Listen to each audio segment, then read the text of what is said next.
यह भारत का एक शीर्ष राजनयिक ने संयुक्त राष्ट्र सुरक्षा परिषद के सदस्यों को बताया कि पश्चिम एशिया में इसराइल और हमास का बीच जारी संघर्ष से हिंद महासागर में समुद्री वाणिज्यिक यातायात सुरक्षा प्रभावित हो रही है और इसका सीधा असर देश का ऊर्जा एवं आर्थिक हितों पर पड़ रहा है।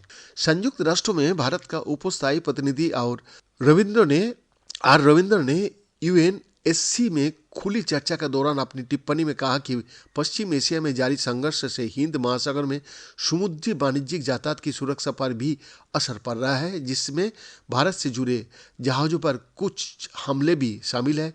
उनकी ये टिप्पणी लाल सागर में जहाजों पर हुती विद्रोही को हमला में वृद्धि की बीच आई है। रविंद्र ने हुती विद्रोही का नाम लिए बगैर कहा कि ये अंतर्राष्ट्रीय समुदाय के लिए बहुत चिंता का विषय है और इसका भारत का ऊर्जा और आर्थिक हितों पर सीधा असर पड़ता है। ये भयावह स्थिति किसी भी पक्ष को लाभ नहीं पहुंचाएगी और इसे दोहरा रहा हूं।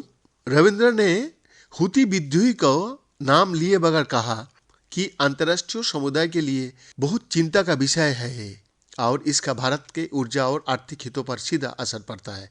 ये भयावह स्थिति किसी भी पक्ष को लाभ नहीं पहुंचाएगी और इसे स्पष्ट रूप से समझ जाना चाहिए। जी हाँ, क्षेत्र में समुद्री यातायात की सुरक्षा को लेकर चिंताएं रहता है। हुतिया ने कहा कि ये हमले गाजा में इसराइल के युद्ध के जवाब में और फिलिस्तीनियों के प्रति अपना समर्थन दिखाने के लिए किया जा रहा है।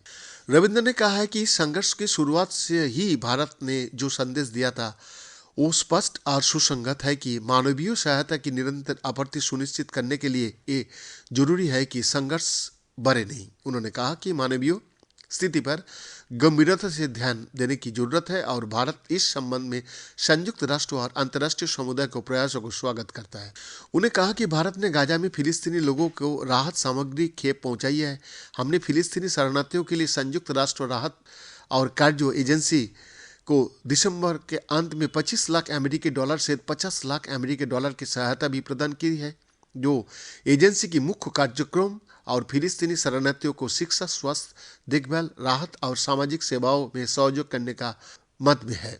रविंद्र ने कहा, भारत का दृढ़ विश्वास है कि केवल 2 नेशन समाधान ही अंतिम विकल्प है और यही स्थायी शांति प्रदान करेगी जिसका इसराइल और फिलिस्तीन का लोग इच्छा रखता है और इसके हकदार भी है। इसके लिए हम सभी पक्ष से तनाव कम करने, हिंसा से दूर रहने, उत्तेजक और तनाव बढ़ाने वाली कार्रवाइयों से बचने और सीधी शांति वार्ता को जल्द से जल्द फिर से शुरू करने के लिए स्थितियां बनाने का दिशा में काम करने का आग्रह करता हूं। अपने संबंधन में अमेरिका के नागरिक सुरक्षा, लोकतंत्र और मानवाधिकार मामले का विदेश उपमंत्री उजरा जिया ने इसराइली नेताओं से अंतर्राष्ट्रीय कानून के अनुरूप नागरिक शांति को कम करने के लिए संभावित सावधानी बरतने का आह्वान किया। उन्होंने संघर्ष शुरू करने में हमास की भूमिका पर भी जोर दिया और ईरान और उसके तथाकथित सहयोगियों द्वारा व्यापक क्षेत्र में हमला किए जाने की निंदा भी की। उन्होंने कहा कि शांति की एकमात्र गारंटी 2 नेशन समाधान है, जिसमें इसराइल की सुरक्षा की गारंटी भी है। उन्होंने वेस्ट बैंक और गाजा में एक मजबूत फिलिस्तीनी प्राधिकरण का आह्वान किया।